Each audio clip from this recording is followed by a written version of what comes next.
What's up, everybody? It's James again with the subject supposed to speak. So here I am, uh, trying to figure out what I want to talk about now. It's pretty evident. Again, the point of this is for me to just provide myself with something approximating psychotherapy. So I'm just going to talk about what's on my mind, as we've discussed previously, and we'll see maybe if we can get to some juicy bits of theory at some point. So today was kind of an interesting day. Yesterday, I got an email back from a new jiu-jitsu studio that just opened up here, or is opening up in Thousand Oaks. They'd advertised on Craigslist. They were looking for an instructor, and they specified they wanted a black belt. This is the guy's name is Zay Radiola. Apparently, he defected from Gracie Baja, which is like the #1, for those of you who don't know, McDojo, corporate chain Brazilian Jiu-Jitsu franchise in the world. So, and he took 150 schools away from them. So I commend him, because those Gracie Baja guys are kind of bastards, at least per my reckoning, given the extent to which they sort of, have turned jiu-jitsu into this sort of clean corporate product, and they have to. I understand that, so that they can make it work for the masses. But by the same token, um, you hear a lot of sort of unhappy, unsavory things about the way they do business, and none of it would really surprise me. That everything's that tightly controlled. When things are all that tightly controlled, people just get tooled out, and that's just the way it goes. And so maybe there's no sense of blaming them, but hey, Zay Radiola has done very well. And, so I was looking at this ad. I was just desperate, given that I'm so disaffected with my job working security right now, full time, 50 to 60-hour weeks at one of the big brand biotech firms here in California, in Southern California. One of the biggest names, probably the biggest name, and that's about as much as I'll offer on that note. I've been so put off by 12-hour shifts, starting at 3 in the morning, manager scheduled me for 12 when I come back from being sick, and this is just me sort of patrolling around the entire campus of this facility, which is like the size of a city. It's got like 12,000 people on it at any given time, being so low on the status totem pole. I really like interacting with people there, when I get posted up at like the daycare facility as a crossing guard, and I get to say hi and bye. It's really nice. I love people. Even just getting to talk to them on the smallest basis is something that always warms my heart, makes me happy. But the fact remains that the working conditions are just abysmal. 12 bucks an hour, and there's so much money coming in and out of that place, and you just wish that they would take an interest, right? And this is kind of the plight of the modern blue-collar worker. We're often just treated as expendable assets. Granted, security is not exactly skilled labor, and it's not the toughest job, but you would think that somebody who's protecting your property, your assets, and your people, that's something that you would value a little bit more highly than minimum wage and plus, right? A little bit more than that. Just like entry level law enforcement level pay, regular hours. None of these, people we're constantly working overtime over there, especially in the patrol department, because people burn out and leave routinely, and the rate of turnover is just incredible. And it's just, it's so funny, because they go to these lengths to sort of cut costs, and when you sit down and think about it, they're probably not really saving much. Over whether, given that it costs about $1,000 or more to train a new employee, and they're constantly burning through people. So, you wish you'd get better treatment. Between that and me being sort of caught at this law firm, at this point, my boss kind of doesn't really want to let go of me, and I'm just kind of capitulating. I do need the money, certainly, given the massive amount of debt that I'm in right now, on account of a lot of sort of unfortunate circumstances and also poor choices on my part, certainly. But you know, it's like I'm kind of caught between two deaths, and that's another fun little Lacanian trope right there. It's like, you know, between a rock and a hard place, basically, is what it amounts to. Um, but here's the encouraging thing. So I found this ad for this job, and they wanted a black belt, and I'm not a black belt. You know, in fact, I haven't trained in some time. And I got to blue belt level 4 stripes in Brazilian Jiu-Jitsu. And, you know, but I was always a really good teacher. You know, I've worked as an educator, tutor, classroom teacher, worked as a martial arts instructor for Pepperdine and also for Boss Rutan's gym for, you know, a year at both places. And, you know, before, you know, at Boss's place, there was kind of a change in shift in management that, you know, wasn't conducive to me sticking around. And then at Pepperdine, it's just, there was so much in the way of me growing the thing that I was just like, I'm done, you know, at some point. On to bigger and better things was the attempt anyways. But so, you know, they're offering pretty handsome salary, $1,400 a month. And they say it's full time. I doubt that that's what it amounts to. I mean, if it is, it's not really worth it. But you know, they'll be, you know, they'll probably give whoever gets the position, you know, 5, maybe 10 classes a week tops, right? 1 hour, hour and a half classes, you know. So it could work out to be pretty good, and you know, get to get back into jiu-jitsu if it works out. And somehow they considered my efforts to persuade them, and so I have an interview in an hour and a half at the place, and I have to don my gi and go and train with the instructors. I'm still a little under the weather, still got the sinus infection.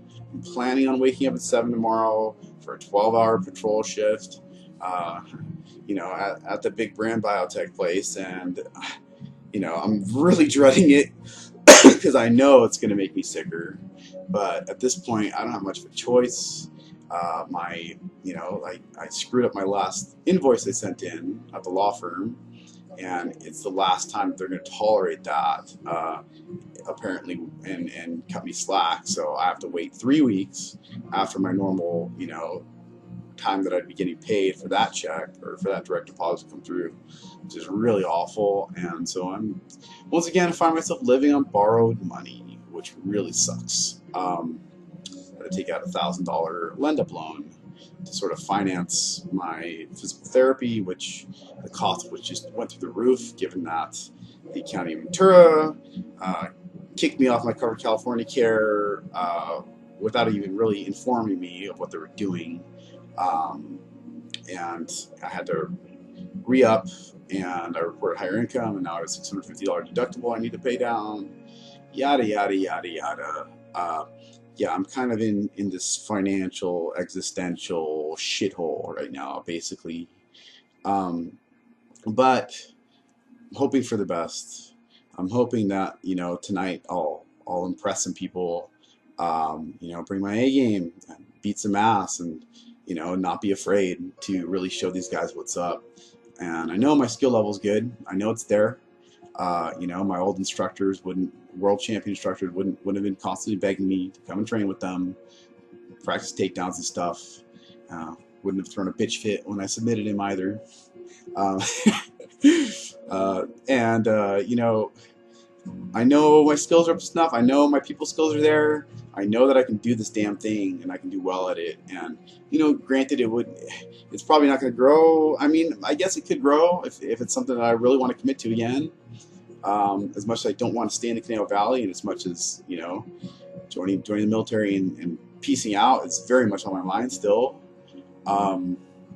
Yeah, at the very least, it could give me the means to drop the security gig and to be a lot happier doing and teaching something that I absolutely love, you know, making better use of my talents. So cheers to that. We'll see how it all shakes out. I was really surprised, in fact, that they even gave me the shot. But, you know, now it's like I'm, you know, working on this patent application that's due in by next Tuesday or next Monday, I'm planning on working through the weekend because, I've taken so much time off from being sick at the security gig that it's like, it's just going to be stupid for me to take too much more off. I'm going to go stir crazy and I'm going to lose a lot of money that I could be getting paid as early as this next week Thursday if I just get back to work and try and grin and bear it, try and take care of myself while on shift, irrigate my nose, take my antibiotics, take my supplements, all that crap, on my breaks, just, taking care of myself, try and eat well, get my protein, all that. So that's the plan as of now. Yeah, and as far as any deeper insights go, yeah, I don't know. I don't know if this is really the time to just, oh, let's see what I can do. Let's see what I can think about. Yeah. So I have this very conflictual relationship with my boss at this law firm. Yeah, I'm kind of counting on him not seeing this, but you know what? If he saw it, it may actually be good. I'm not going to name him. I'm not going to name the law firm that I work at, but I'm just going to say, when I kind of tried to leave, I basically let him talk me out of it. Just a few months back, I've been with him basically for 10 years. Off sometimes for a couple of years at a time.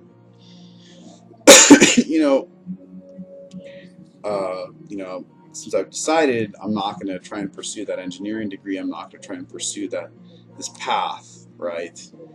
Which involves, me sort of trying to stay at home and study for an electrical engineering degree that I can't afford even for the next 6 years of my life. It would take me probably at least that long to get all the coursework taken care of. And I'd have to go into even more student loan debt, yada, yada, yada. And it's just not, the bottom line is it's not something that I really envision myself doing. It's not something I really desire to do, prosecute patents that much further. Like maybe on the side, I could keep doing it and it would be cool, fun to be involved in. But, ultimately, I've decided that I like working with people on a face-to-face basis. I like education. I like psychology. I like helping people with their needs, especially their intangible ones. As much as we do need to take care of our tangible needs before the intangible ones become, even ought to be an issue. But by the same token, you can't really make the distinction so abruptly because, if all you do is focus on your practical stuff, like you're gonna lead a very impoverished life. And proof positive is probably a lot of people who work at the security department at the biotech place. It's, no one's really all that happy doing that job. It's understimulating. Maybe there are some people there who just, it's a good fit for them, but it's like, the only thing that keeps us sane is being social with each other and laughing and joking, making light of things and sharing with each other and sharing a little bit of our suffering, and a little bit of our joy. But in any case, my boss, it's like, it can be so difficult just dealing with him, dealing with his expectations for me. And, the relationship crosses these very, very trying, sort of personal and professional boundaries because we are friends and we're pretty close. We have been. And, for all that, I've just been stuck wondering for the longest time, okay, like, why can't you just give me a salary that would liberate me from all this consternation and pain that I'm constantly going through, vis-a-vis sort of living with my family, how conflictual things can be with them, how literally crazy things can get, when, say my older brother has, an episodic sort of meltdown and, starts acting threatening or crazy or whatever the hell it is that he does. And there's just like this deep sense of dissatisfaction that I have with what's going on in my life, and what has been going on, and with the fact that I can't stand on my own 2 feet, the fact that I was just sort of trying to pursue something, a vocation that was, the whole entire purpose of it is just money at the end of the day. Protecting property, intellectual property is fictionalized notion, basically. um, and I don't know, it's like, come to the conclusion after this falling out with this girl who tried very hard to love me, to be close with me. The conclusion that there's got to be some kind of balance in life. There's got to be something more than just studying for the purposes of uh, gaining enhanced remuneration. Even though I was just complaining about the fact that my remuneration isn't where I want it to be, and so it gives a rise to the question, in this world where individualism is just rampant, and everybody's constantly trying to shore themselves up and be the one who's got the money, the power, the sign of the phallus, as Lacan would put it, the big swinging dick, right? uh, in blue collar terms. uh, just it's not something I want to be party to. It's not something I want to participate in, which again is the major reason why I'm even such strong consideration to mental health work in the military. It's there's a world there in public service that where you're fighting for an ideal, right? And the ideal is the country, your country, and your more perfect union in the United States, right? And I don't know, it's something that I feel like I've done some kind of real violence to myself to forget that I need to pursue the ideal. I need to um, protect it and defend it, and I need to be an agent of what's ideal, and I have this very deep need to help the manifest and the material, and the everything that's sort of recalcitrant about this physical world we live in, to better resemble the way it ought to be. And some people might say, oh well, that's just bullshit, you're just Don Quixote romantic, and all you can do for the rest of your life is joust at windmills. And maybe they're right. Maybe I'm chasing after something that's impossible, and maybe that's something that's been that has been sort of the at least in part the source of my frustration, my consternation with life, and all this pain that I'm constantly in.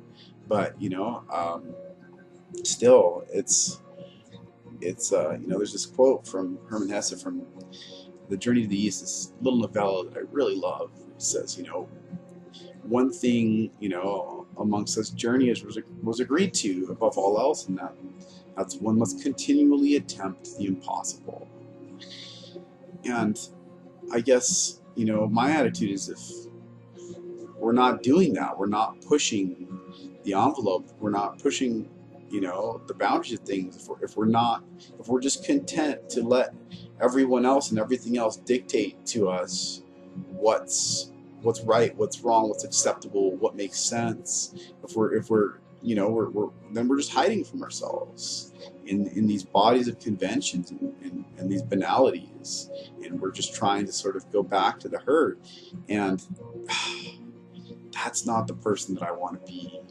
And I realized that so much after I did everything in my power, without being fully aware of it, to push this sweet young girl who was trying to make me hers away. This kind of catastrophic occurrence that made me realize in some very real way that I'd betrayed myself. I'd betrayed my values. And I'd also, been sort of refusing to pursue my own desires. Um, and so that's kind of where it stands, right? Uh, you got to go for the things that you want, and, as much as it's hard to know. And, for me, what I want, I think above all else, is to live in community with people, and to really, have a genuine and loving bond. And also, of course, I need to be able to sustain myself, and support myself. That's huge. But, to have to pursue that above and beyond and at the exclusion of, being a socially integrated person and being engaging lovingly with others, it's not worth it, right? And that's basically where I was at, 2 semesters ago, when, I met this girl, and that's, I think, a huge part of the reason why things between us crash and burn. Besides, the fact that, obviously, I wasn't sort of practically prepared for it. Um, but I mean, and that's the point, though, is those two things need to go hand in hand, right? We can't just be, fighting for our own rational, egotistical self-interests, and, at the exclusion of, engaging lovingly and givingly with others. And I feel like, the path that I was sort of pushing myself to go down, kind of in imitation of my mentor, in law, is what was just that sort of a path where it's, you know me seeking first and foremost to shore myself up, and just being closed off to the advent of another person, gracing me rather with their presence, gracing themselves. And I guess that's an interesting slip, right? Because she did grace herself in my presence. I tried to lift her up. I tried to, get her to see the kind of folly in her impulsivity. And yet it was like that impulsivity was just, there was nothing really bad about it. It was just kind of self-destructive. But it didn't have to be. I don't know. I just keep coming back because I could have said yes. I could have let her in. She was content to try and be the good girl, and consider her obligations and her commitments at school, until things kind of fell out between the two of us. And then she was, well, I don't know how she was attending with her other classes, but she was definitely gone from the one that she had with me, when she kind of felt that the vibe had gone sour between us. And no, I'm obviously still really preoccupied with this thing. Yeah. Well, let's see here. I mean, I definitely want to keep talking. I definitely need to eat something before going in for this interview and training session. I'm a little scared about my shoulder, whether or not it's really up to snuff at this point. I want to perform well. I just need to be personable. I'm thinking to myself that I need to try and really put some prowess on display too. And I should, but I need to be technical and graceful about it, and not just use my strength, which is probably my biggest asset in terms of any of the combat sports that I've been a part of. But yeah, I don't know. Everything feels kind of hollow, kind of empty right now. A little bleak, somewhat hopeful. I wish this sinus infection would just go the fuck away already. It's been fucking 3 weeks, since I came down with it. You know, my parents who have it, they've been coughing, and they're still coughing a month after the fact. So I guess that's what I can expect to be dealing with. Um, I don't know. You know, I just keep thinking about the Army and, you know, the mental health specialist job, and I just keep thinking to myself how I hope it all comes through and comes to fruition, that I can just get the fuck away from here and take my suffering and my misery elsewhere and just see if we can't turn it into something else.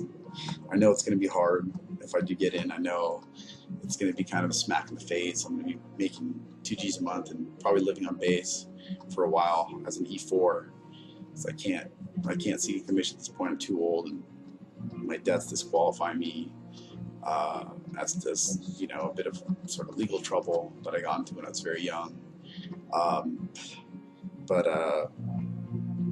yeah, I know it's going to be rough. It's going to be a challenge. I'm going to have to start paying my debts down, a lot of the debts down that I've been neglecting to pay down, especially the student loan debts. But I don't know. I feel like it could be one of the best things I could do to sort of rehabilitate the direction of my life. And, you know, if I can make it through the 6 years, if I can make it into that MSW program, the Army, man, you know, I know that'll give me a new lease on things. So that's really the hope, looking forward to the future.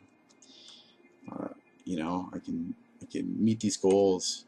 I don't know how this is going to pan out given the hours I'm working at the security job. Hopefully, you know, I end up getting this gig as a jiu-jitsu instructor, and I can stay healthy through it, and, you know, be making enough to start paying those debts down. Yeah, I need to stop spending money on stupid shit. That's another huge thing that's really holding me back and has been for a while. I need to start putting money aside, and also paying down debts. I needed to start doing that a long time ago. Now that I'm working more, I'm running out of excuses. So that has to happen. It needs to start happening soon. If I'm going to have any chance of getting that security clearance, I'm going to need to advance. I don't know. So we're just about at the half-hour mark. I think I'm going to cut it off there so I can get some food in my stomach and maybe take a quick nap for this interview. But yeah, thanks for tuning in, for those of you who did, and I'll see you guys next time.